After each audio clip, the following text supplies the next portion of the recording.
Bonjour, bonjour tout le monde! Alors, cette fois-ci, on est rendu à la section d'activité 1.2. C'est une section de questions surtout sur des contenus STE, sciences et techno de l'environnement, quoique l'utilisation du modèle atomique simplifié peut aussi parfois s'appliquer à l'occasion en ST. Alors ici, on commence tout de suite avec quelques petites questions sur le nom, la terminologie des particules qui sont dans l'atome. Ensuite, on va nous parler un peu des isotopes de masse atomique, puis quelques dessins aussi de modèles atomiques simplifiés. Commençons avec le premier. Identifier les composants du modèle atomique simplifié en complétant la légende. On doit placer électrons, neutrons, nucléons et protons. Je sais que les protons sont les particules positives, positive A. Ici, dans le noyau, ce sont les protons. La particule B, les particules B sont aussi dans le noyau, mais ne portent pas de signe électrique, donc ils sont neutres. Ce sont les neutrons. En C, on retrouve les électrons qui gravitent autour. Et puis en D, l'ensemble des protons et des neutrons crée un noyau. En latin, ça se dit nucléus. Alors, l'ensemble de ces particules de noyau, on appelle ça un nucléon. Les nucléons sont donc les particules dans le noyau. 2.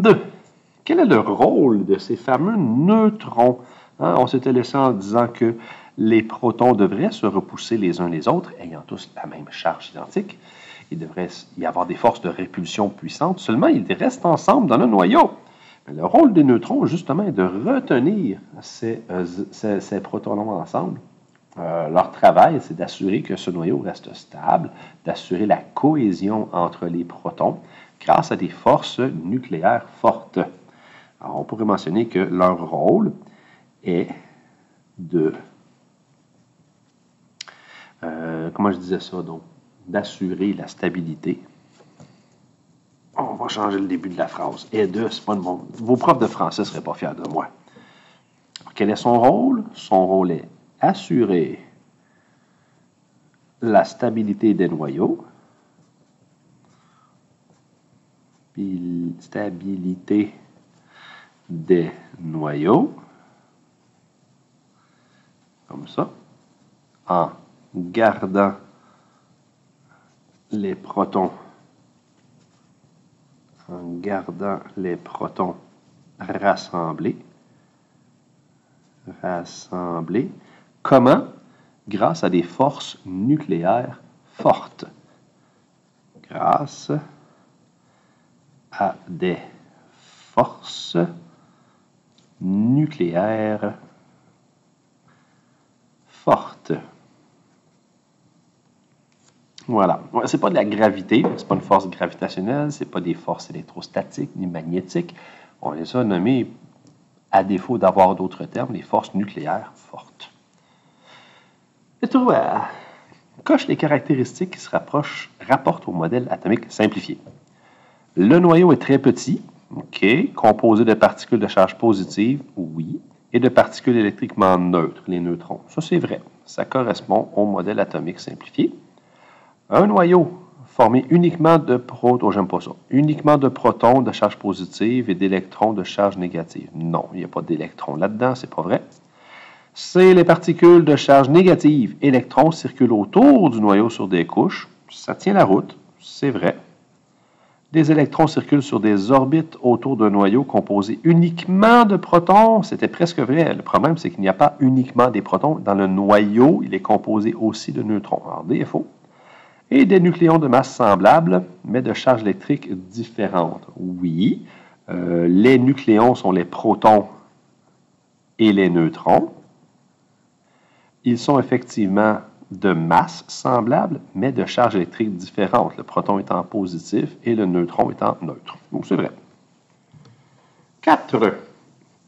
Comment trouve-t-on le nombre de protons de l'isotope le plus abondant d'un élément dans le tableau périodique? Alors, les masses atomiques que nous voyons dans le tableau périodique sont des masses moyennes des éléments en fonction de l'abondance de chaque isotope, donc de chaque copie d'éléments qui varie par le nombre de neutrons. Comment est-ce qu'on fait pour identifier le nombre de neutrons d'un isotope le plus abondant? Eh bien, on va simplement arrondir la masse atomique et ensuite, on va lui soustraire le nombre de protons, son numéro Z, et ce qui va rester seront les neutrons. Alors, on arrondit d'abord arrondi avec un E. Non, pas de E. Avec un T. On arrondit la masse atomique.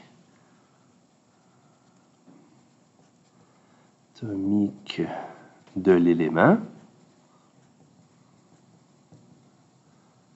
Autrement dit, ça va nous donner un A. Le nombre de masse, ça va nous donner le nombre de masse. Et on lui soustrait,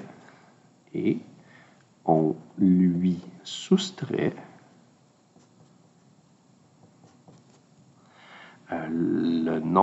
nombre de protons. On lui soustrait son nombre de protons. Son nombre de protons. Donc, les nucléons moins les protons, ça donne les neutrons. Et quand on dit on soustrait son nombre de protons, ça correspond à son Z. Donc, on fait A moins Z et ça nous donne la quantité de neutrons. Le nombre de nucléons moins le nombre de protons, ça va nous donner la quantité de neutrons qu'il doit y avoir pour le total. Numéro 5. Un élément possède 28 électrons et 31 neutrons. Combien y a-t-il de protons? Alors, si c'est un élément comme un atome, il y en a autant que les électrons, 28, 28. Quel est son nombre de masse? Bien, son nombre de masse, c'est le total de protons et de neutrons. Alors, s'il a 31 neutrons et il a 28 protons, au total, on est à 59 pour nombre de masse. Donc, ça, 59, c'est son A égale 59. Quel est son numéro atomique? Quel est son Z? Son Z, c'est son nombre de protons. On a défini que c'était 28. Z égale 28. Et quel est son symbole chimique? En comparant dans un tableau périodique, tableau périodique, on cherche un élément qui a 28 de nombre de numéro atomique. De numéro atomique, c'est de 28 de nombre de protons. C'est le nickel, Ni. On demandait ici son symbole. On dit seulement avec le symbole pour Ni. N majuscule et puis I minuscule. Si on fait un N majuscule avec un I majuscule, moi je vois de l'azote et de l'iode. Je ne vois pas le nickel. Attention, on doit toujours respecter ce type de nomenclature. Tour de page! Numéro 6. Quel est le nombre de neutrons de chacun des éléments suivants? On disait que le nombre de neutrons, on l'obtient en faisant A moins Z.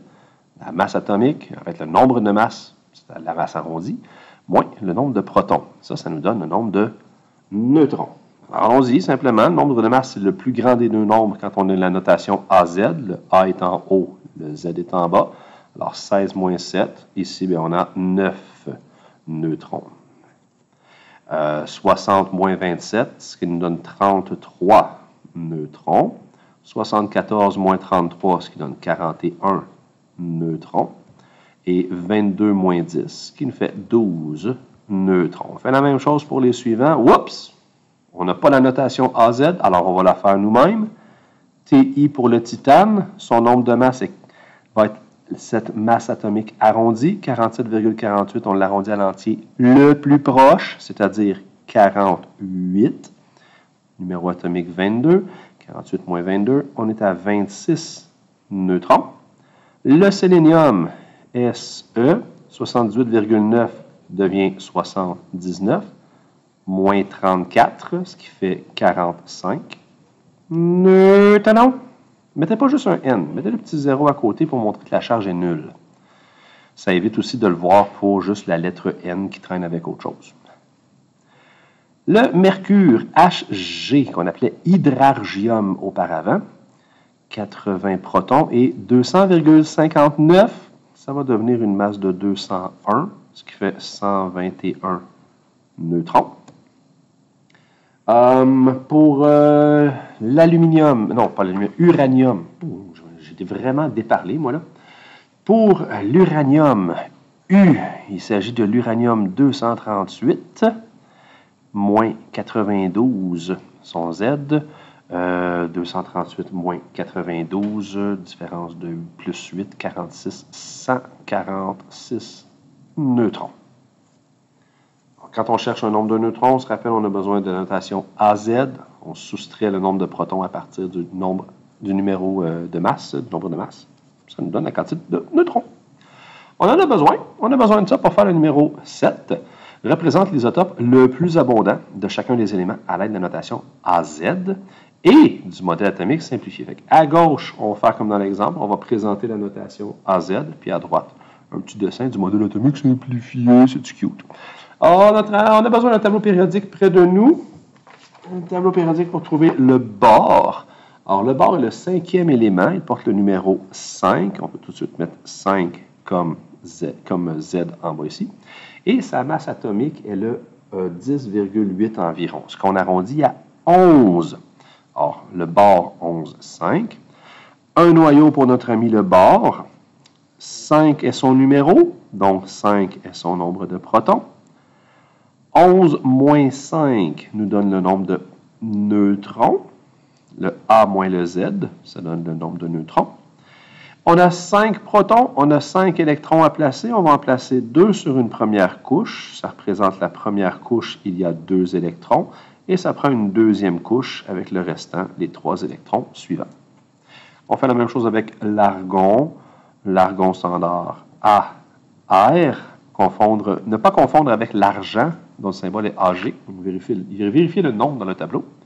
L'argon a le numéro 18, et là, on va prendre l'isotope le plus abondant à 39,9 environ, là, donc 40 quand on l'arrondit. On fait un joli noyau, 18 protons, et combien de neutrons? 40 moins 18, donc 22 neutrons.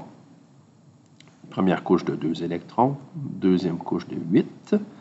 On est à un total de 10, il faut se rendre à 18. Ça prend une troisième couche avec 8 électrons également.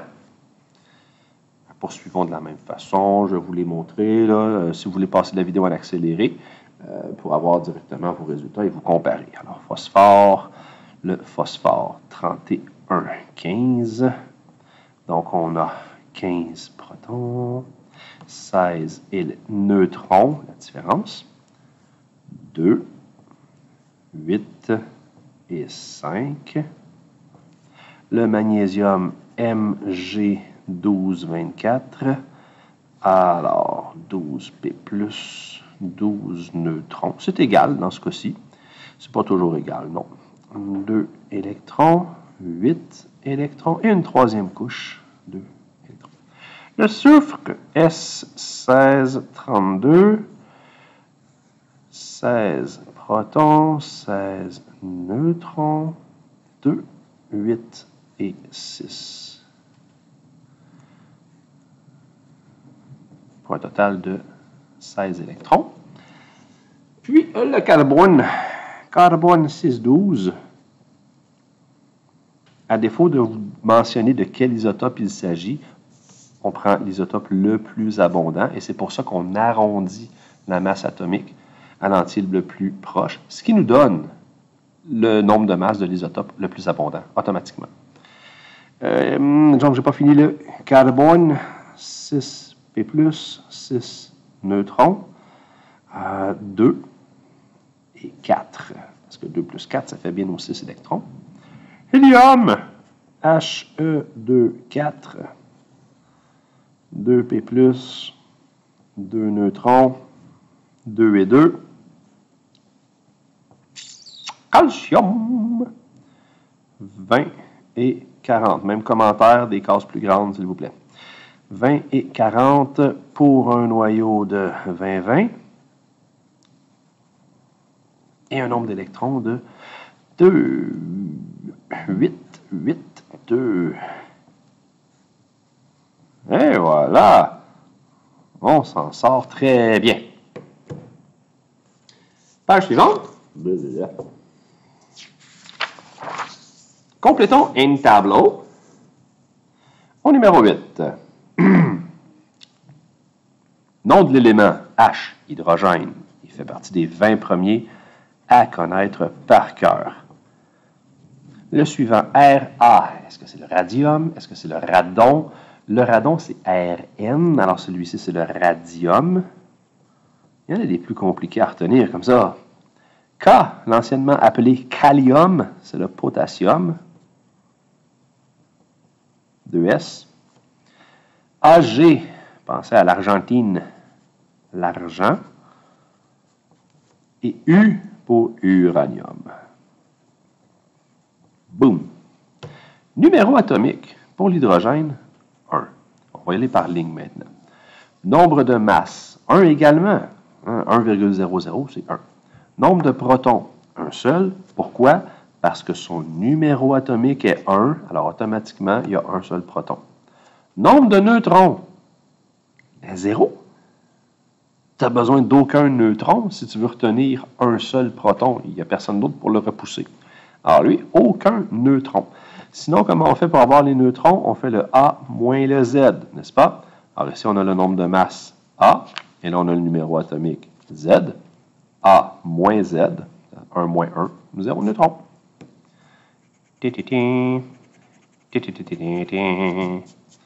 Radium! OK, le radium, lui, on le retrouve avec le numéro 88.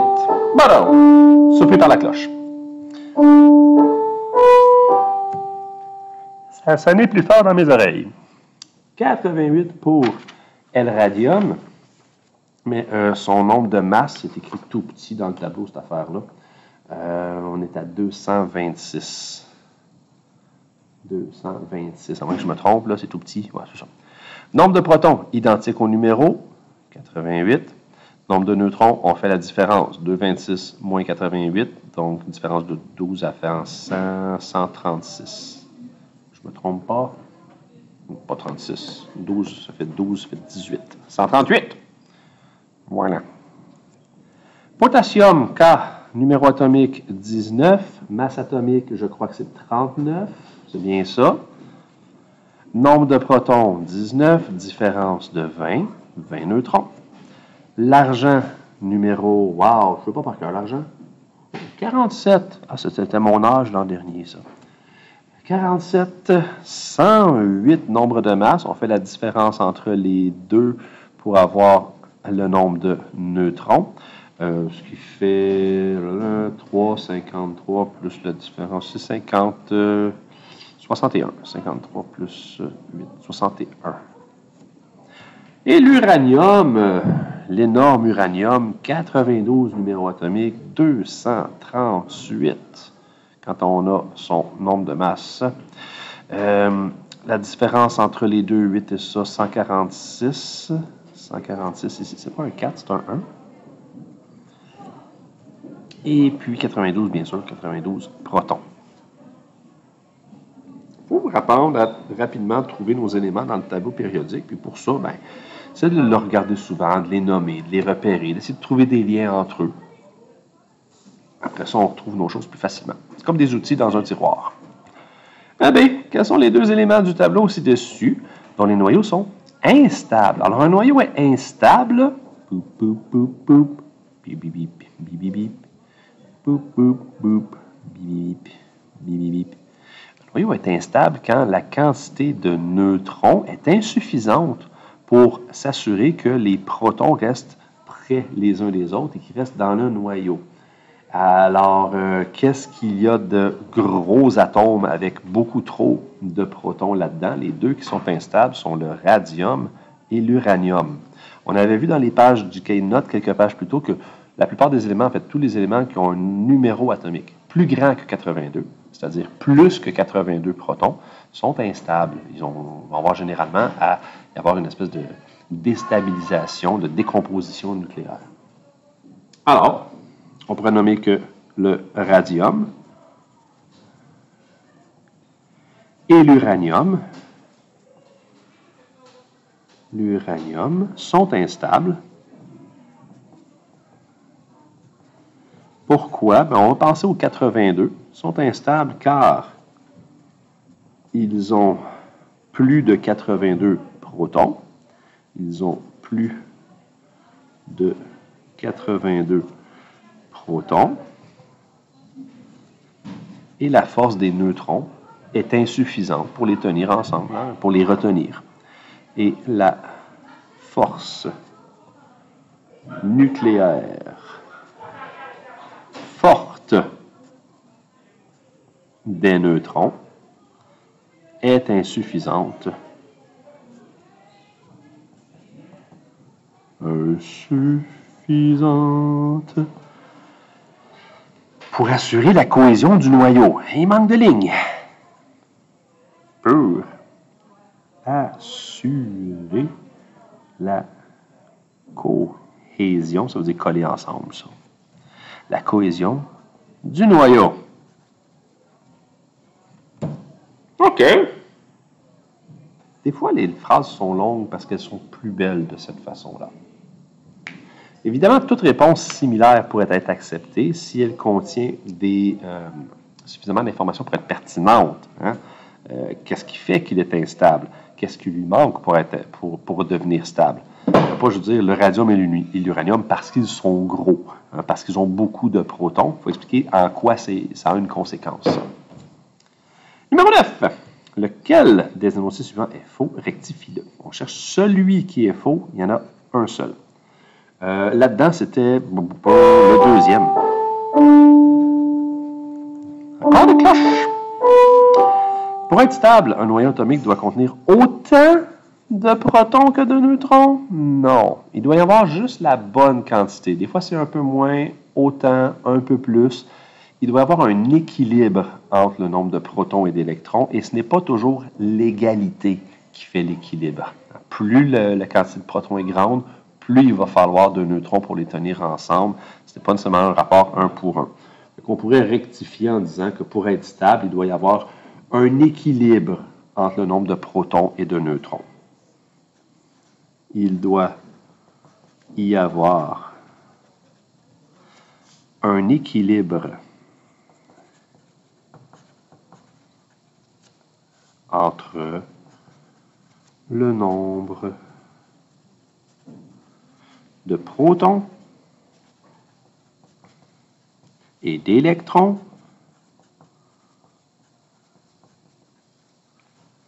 dans le noyau. Prenez votre temps pour bien noter tout ça et vous souvenir du terme ici, y avoir un équilibre entre les protons et les neutrons. L'idée, c'est pas qu'il y en ait autant, c'est pas qu'il y en ait plus. Des fois, trop, c'est comme pas assez. Si on met beaucoup trop de neutrons, le noyau va être beaucoup trop gros. Et à ce moment-là, certains protons vont se ramasser trop loin autour du noyau et puis, pouf, ils vont être éjectés. Alors, il faut qu'il y ait un bon ratio, il faut qu'il y ait un équilibre particulier. C'est variable pour chaque élément.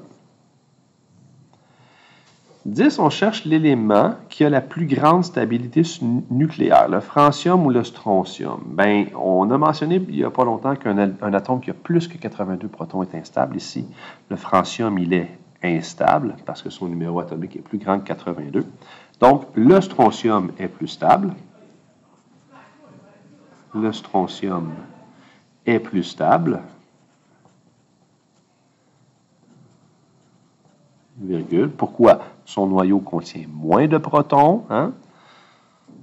Son noyau contient moins de protons.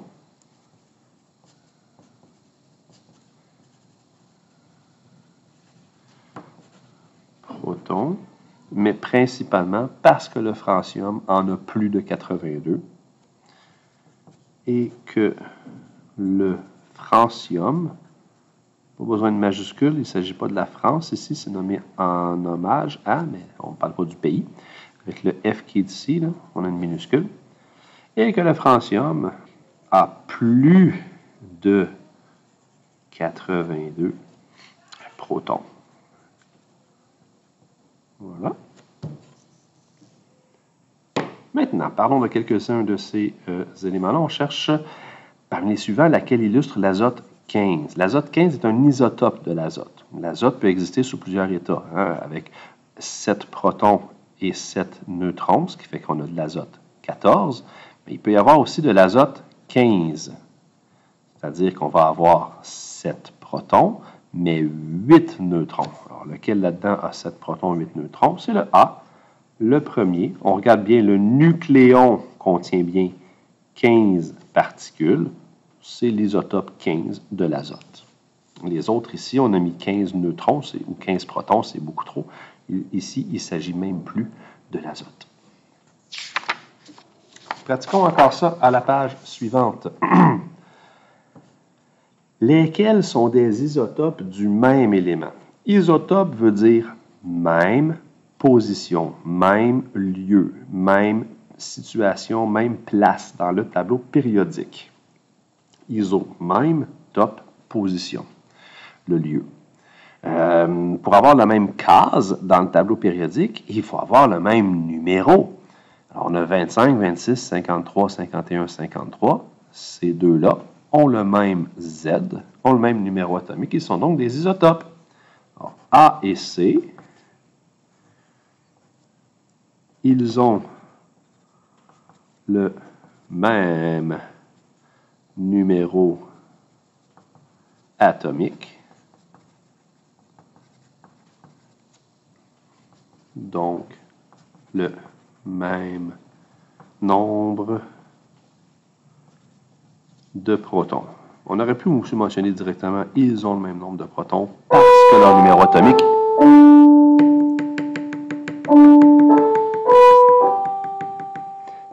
numéro atomique est identique. Ça veut dire qu'ils occupent la même place au tableau. Représente 3 isotopes naturels de l'hydrogène. On a presque terminé à l'aide de la notation AZ. Alors, ensuite par son modèle atomique simplifié. OK. L'hydrogène, c'est 3 isotopes. On veut l'hydrogène 1, ce qu'on appelle le H1. Alors, le H1, on l'appelle comme ça parce que son nombre de masse est 1 et son numéro atomique, bien sûr, c'est 1 parce que c'est de l'hydrogène, c'est toujours 1. De quoi il a l'air, cet atome-là? Il a un noyau constitué de 1 proton et de 1 moins 1, 0 neutron. On ne le mentionne pas, il n'a pas de neutrons, 0 neutron. Les neutrons, il n'y en a pas. 0 neutron, il n'y en a pas. L'hydrogène 2. À ce moment-là, on a H2. Il a toujours le même numéro atomique de 1. C'est de l'hydrogène, il y a un proton, ça ne peut pas changer, sinon on l'appellerait autrement. Là, on va y placer 2 de masse atomique ici. Donc, son nombre de masse plutôt. Pas masse atomique, mais nombre de masse. Ce qui fait que son noyau, cette fois-ci, va toujours contenir un proton, mais 2 moins 1, ça fait 1. Il a donc un neutron là-dedans. Couche électronique, un seul électron. J'avais oublié le premier ici. Vous avez bien fait de le mentionner, même si je ne l'ai pas entendu, j'ai fini par le réaliser. H3, H1, H2, H3. Ceux qui tripent un peu automobile vont se rappeler des Hummers comme ça. Sinon, cassez-vous pas trop la tête. Alors, H3, numéro 1, un proton. 3 moins 1, 2 neutrons. Un seul proton, un seul électron. Vous voyez que dans les isotopes, qu'est-ce qui change? Le nombre de neutrons. 1 de plus, ou 2 de plus, ou 1 de moins. C'est ce qui distingue les isotopes les uns des autres. C'est leur quantité de neutrons, donc ils ont une masse différente, et c'est comme ça qu'on va identifier leur nombre de masses. 3. Partie B.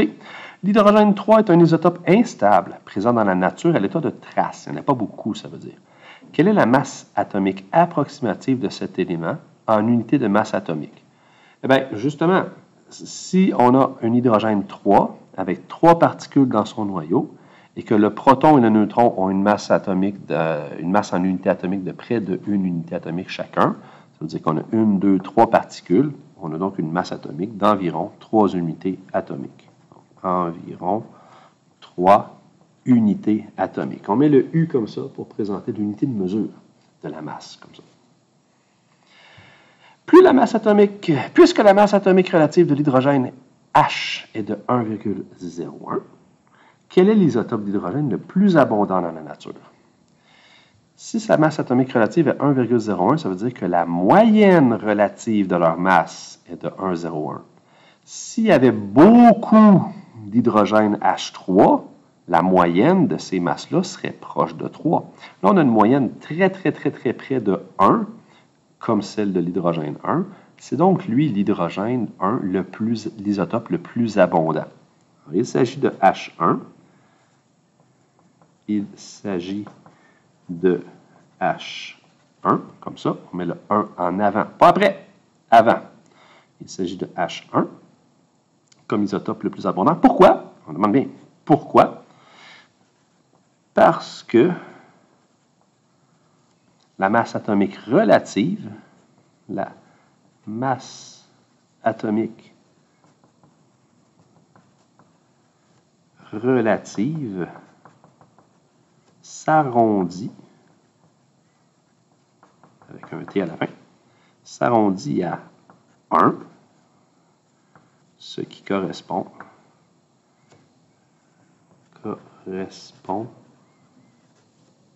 à, qui correspond pas à, mais au, excusez-moi, ce qui correspond au nombre atomique de cet élément. Pas au nombre atomique, là, au nombre de masse. On est fatigué, c'est la fin de la journée. De cet isotope. Wow! Pour la question suivante, je vous laisse y réfléchir et vous m'en demanderez des nouvelles en classe. C'est une question d'enrichissement à réfléchir. Servez-vous de ce qu'on vient de voir dans la question 13 pour deviner, déterminer, lequel des isotopes du fer va dans chacune des cases. Le 54, est-ce qu'il correspond à 92%, à 6 ou à 1%? Le 56, le 57, le 58. Si la masse atomique relative du fer est de 55,85 unités, à quel isotope naturel là, correspond chaque secteur de ce diagramme? Réfléchissez bien, puis parlez-moi. On va parler de ça en classe. Si vous voulez une explication là-dessus. Sur ce, continuez votre étude, continuez à faire des exercices supplémentaires. Il y en a quelques-uns sur la version en ligne de votre cahier pour vous devenir plus fort à propos des isotopes et aussi, principalement, l'illustration des modèles atomiques simplifiés. Alors, au revoir et à bientôt.